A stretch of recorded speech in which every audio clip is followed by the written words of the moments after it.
I just got out of a meeting where we were talking about something I thought would be worth 60 seconds of your time. Just the reminder that, and it seems so fundamental in Scripture, but it's forgotten today, and that is that God deserves our best.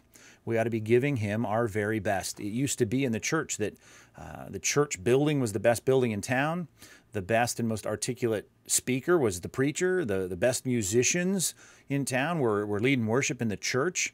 The best artists, the best sculptors, the best of everything converged in the church, where people were giving their best to God in worship.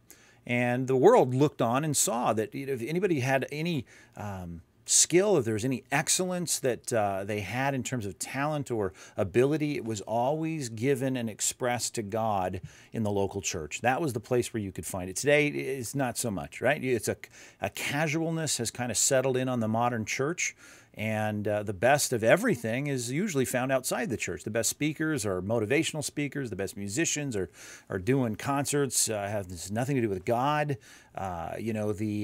The best artists, the best musicians, the best everything is elsewhere.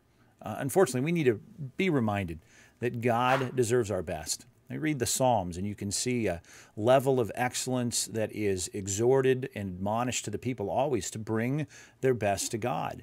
That if there's anywhere where the world finds excellence in architecture or whatever it might be, in math or philosophy or science, it's people expressing themselves in the most excellent way to the glory of God. And usually that coalesces as the church gets together from week to week and sometimes from day to day as we assemble to love God through our talents and our gifts and our skills and the things that God has entrusted us with. So I hope, just a quick exhortation, that you will remember to always give your best to God. Whatever your talent is, it comes from God. Whatever the endowment or the giftedness that He has entrusted to you, express it for God's glory. And one place you ought not to neglect expressing whatever God has entrusted you is in your local church. So get to church and express the best of what you have for the glory of God.